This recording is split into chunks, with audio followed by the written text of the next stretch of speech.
It was many years ago now. I think it was at the end of last century. That sounds funny, doesn't it? The end of last century. One or two people started to talk to me about the need to find somebody to come and look after the Hallé here in Manchester. The 90s weren't a very easy time, and there was a lot that needed achieving, both financial and artistic. So I looked at the situation, because when I was very young, 20 years before that, I'd conducted the Hallé, and I never thought it was a very happy situation.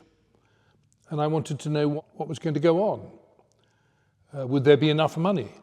So once I'd been assured that everything was in good hands, and I'd met my colleague John Summers, who at the same time had come to be the CEO, then I said, right, let's give it a go.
Well, the first time I ever came to Manchester was in the 1970s, the late 70s, I think 76, something like that. And it was a very, very different city. There were a lot of problems, and there were a lot of areas that weren't very happy and open and colourful and positive. They were rather dark and derelict almost. But the Hallé, of course, had been playing for years and years and years, and I got to know them. And then, when I became music director, I sensed that we were on the verge of witnessing a very big change. And I decided that I wanted to live right in the middle of all this work that was going to go on. In fact, I would be part of a building site for the years that I was in this job. And I quite like that. I quite like being part of something that's building, that's going new places, that's trying to find a different atmosphere. And that's what I was trying to do with the orchestra. And so it's proved. So many buildings are either totally new or old buildings that have been adjusted to have a new function.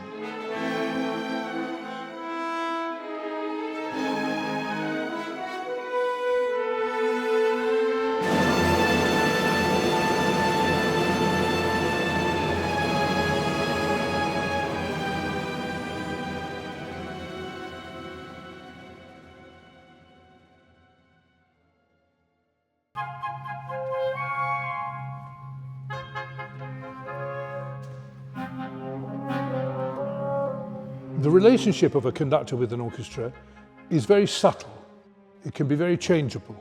It has a lot of energy, and one hopes that it will be positive energy. And I felt that in trying to make a decision for the Hallé and for myself, whether or not it would be a good idea for us to go forward together, I did a concert that I especially wanted to do to get to know each other.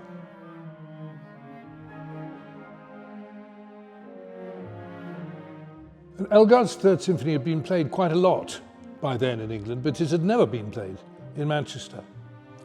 And I thought it was a really interesting experiment and a good way for me to learn about the Hallé. Because of course, Elgar wrote very little of it. He left behind some bars, but also a lot of sketches. But the sketches didn't say how fast they were or how loud they were or anything like that.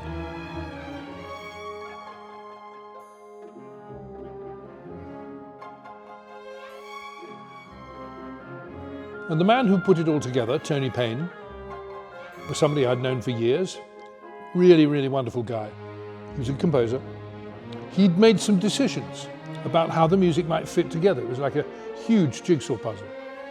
So I looked at the score that he'd finished and thought, well, that's really interesting. That wouldn't necessarily have to be like that. I wonder whether he'd mind if I did that and not that. And it was very creative. And we came together to Manchester and rehearsed this symphony with the orchestra, and it was such an interesting way for me to get to know the players, to see how they felt, to see how they were adjusting to the music that they didn't know. And the concert was a great success.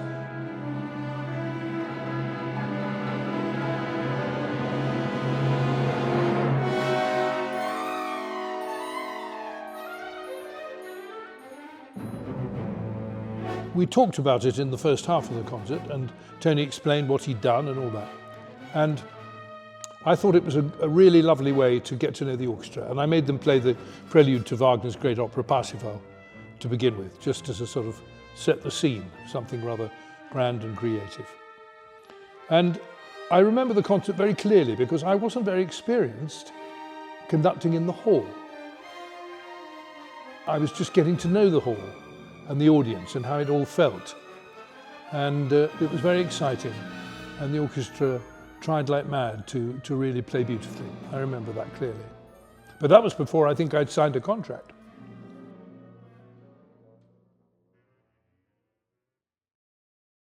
The idea of music not being available, of people not having music in their life, is a nightmare to me. And I don't just mean classical music, I mean all sorts of music. Music has a power to move people, to stimulate them, to interest them, to excite them, to fill all their different moods.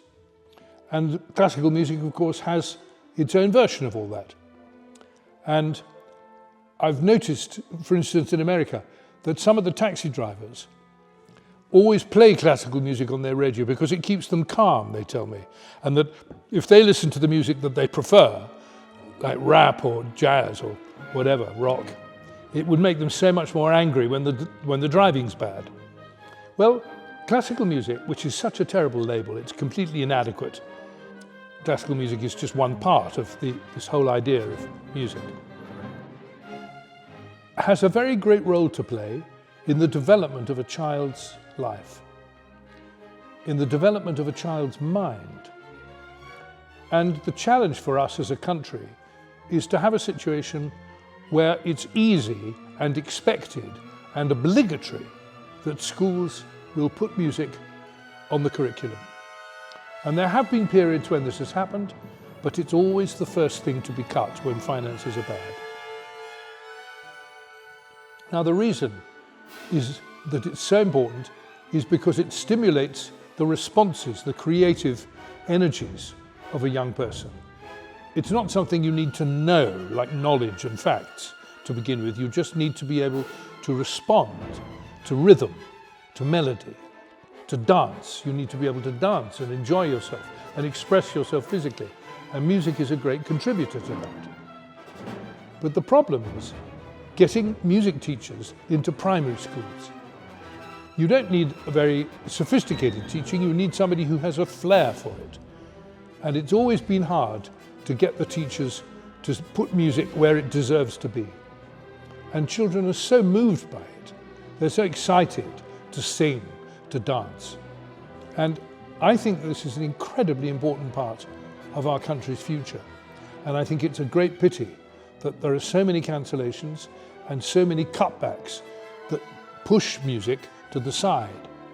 We all know now, it's well documented, that if a child has good, strong musical leanings and is brought to music, they don't have to be a brilliant virtuoso on the violin, they just have to know about music and respond to it. It helps them with their other subjects. It gives them strength and confidence in their other subjects. And it gives them something that is outside their daily life. It's creative, it's imaginative, and it awakens in them things that otherwise would remain dormant. And this is something that I was determined to foster when I came here. And it was a wonderful orchestra in which to do it, because the Hallé has always had a very good educational policy. What they were doing in education before I came was magnificent. And we've just gone on from there and built it. And now, over 70% of the orchestra are involved in educational work. It's wonderful. Everybody's so clued into how imaginative they need to be. Sometimes I take the orchestra to a different town, a different city, different part of Manchester, and go into a school and play and explain and show the kids what an orchestra is. And this is something that has such a value. They'll never be able to say they don't know what a symphony orchestra is. But of course they come to the hall as well. Hundreds of thousands of kids every year have contact with the Hallé. And that's very, very important.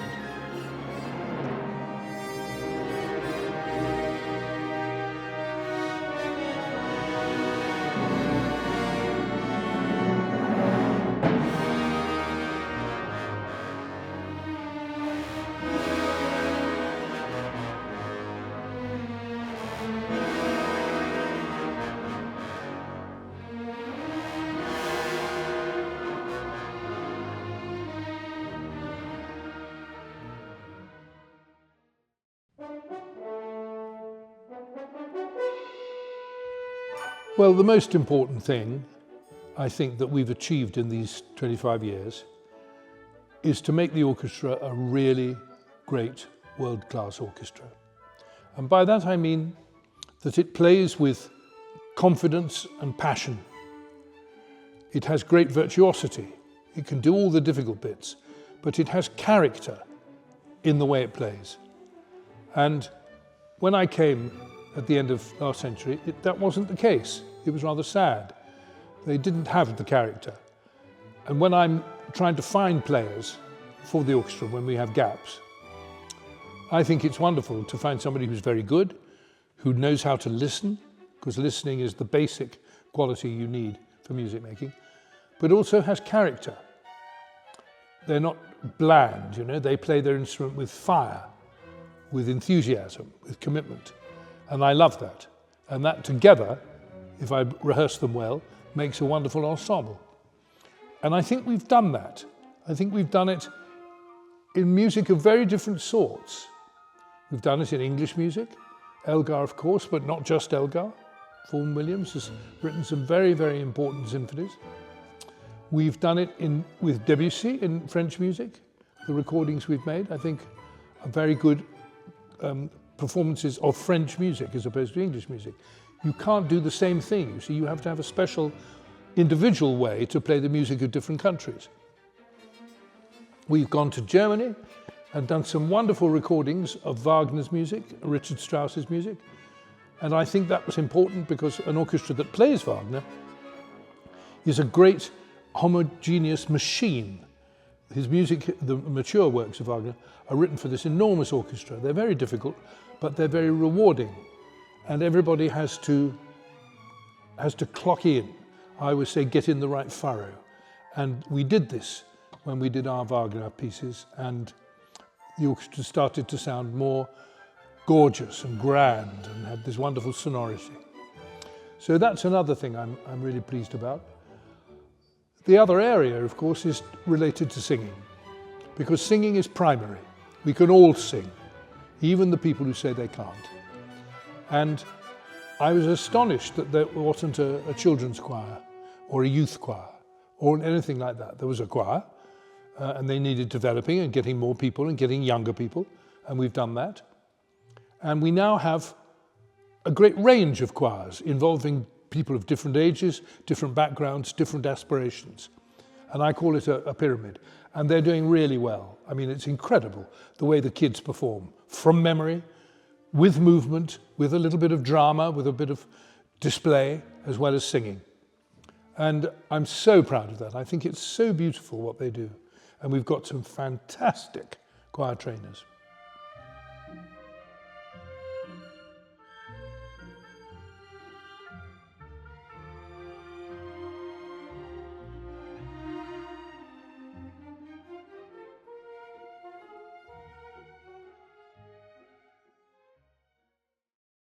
When we started thinking about how I might finish my tenure here, and it's sort of 24, 25 years, I wanted us to play together a piece that would involve the audience, that would be very clear and profound an experience for the audience as a way to mark this final moment.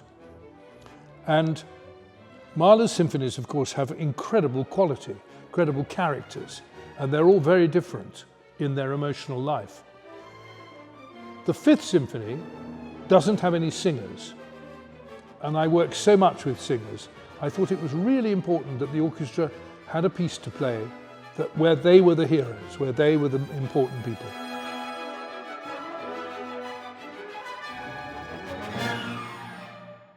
Mahler's Fifth Symphony is a wonderful, inventive, original work.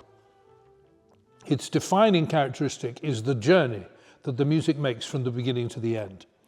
And that is a journey, simply put, from darkness to light.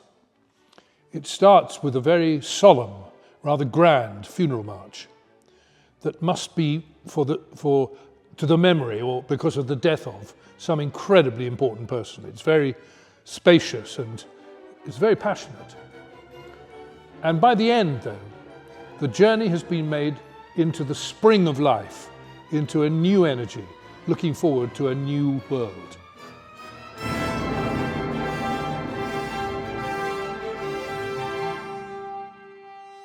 And I thought that that was a lovely image for the Hallé, for any artistic organisation, that you must grow. You can't sit on your laurels. There's nothing worse than laurels that have been sat on. You need to constantly believe you could do better and press forward. There's no such thing as standing still. It's either up or down. So I thought this was an image, this piece of music was an image that responded to my desire for the Hallé, that it goes on and on and on, achieving more and more. And it's a piece we've done a few times, so most people in the orchestra will have some feeling for it. And it's high time we did it again so that all the people who've never played it get a chance to learn it. It's a very tough piece in both senses. Emotionally it's tough, and it's tough technically for the fingers, for the tongues, for everybody to play. But it's very rewarding. And I think I can say it's very popular, and it has the most optimistic finish. And I think the Hallé deserves an optimistic finish. It's had over the years, you know, going back 40 or so years, it's had some really tricky times where things have been tough and they've been challenging to find the money, to play in a place that's good enough, to rehearse in a place that's good enough. And by God, we've sorted that.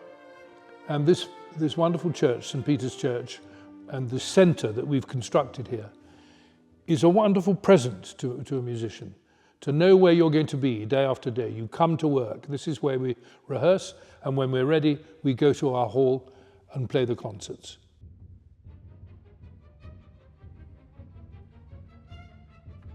So I think that Mahler 5 is a tribute to that sense of growth and that sense of progression that must be there.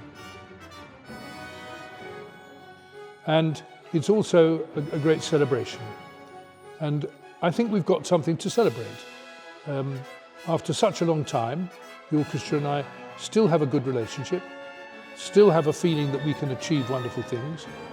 And despite whatever has gone on in the 20 or so years, we have a good understanding, collegial, creative, artistic relationship. And more than that, one can't ask.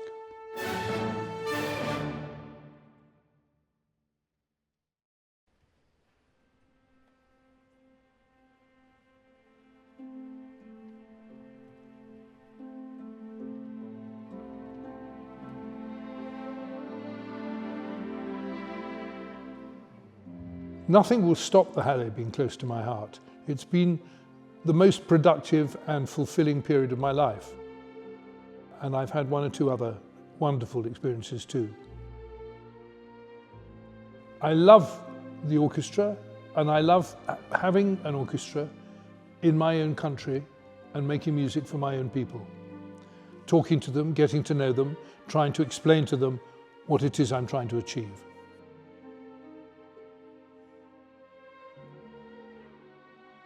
I think that my contact with the organisation will never die, but it just retreats a little bit. It goes a little bit into the shadows.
One of the great challenges in looking after a symphony orchestra is to somehow see that when one leader leaves, the next one is there, ready to take over. So often, in the great orchestras of the world, there's a lacuna, there's a hole. Well, we wait for the new person, man or woman, to arrive. And sometimes it can be 2 or 3 years. That's not good for an orchestra. An orchestra needs leadership. It needs somebody to make some good, strong decisions. And I was very pleased when it became clear that Kahchun Wong was going to be the next music director. It had nothing to do with me. But the decision was made, and he was going to come immediately and to get to know the orchestra and do a few things with them. A recording when I was doing something else. A little tour to Spain when I was doing something else. So his presence and his personality have already started to be grafted onto the family here. And I think that's really healthy. I think that's good. So that then next season comes and he will automatically assume the mantle of the leading musician of the organisation. I wanted to be the music director because I'm a great believer in extending my responsibility to cover everything. I'm really concerned for the players' health and what they have to put up with and how they're coping. And if things are going great, I want to know. And if things are going badly, I want to know. I'm interested in what other conductors come and conduct the orchestra and what music they play when I'm not there. But that's not the only way to do it. And there's a wonderful management team now. And I'm sure that this new chapter will flower in the right way.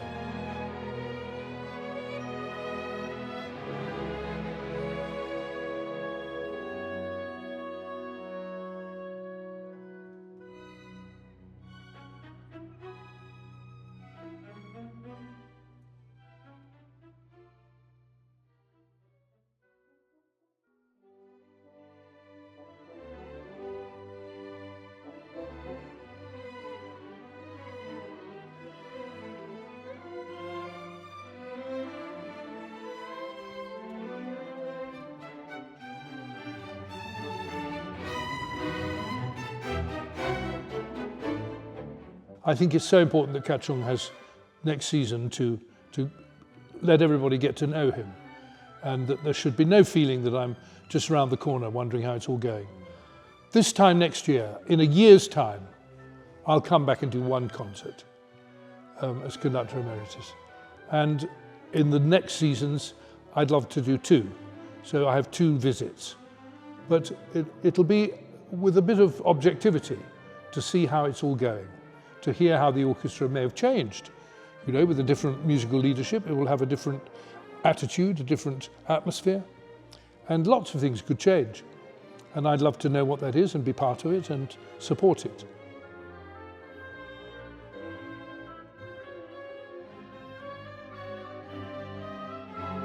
That's the most important thing, that the Hallé sounds like $1 million, that they go on fulfilling their responsibility, not just here in Manchester, but in the whole country.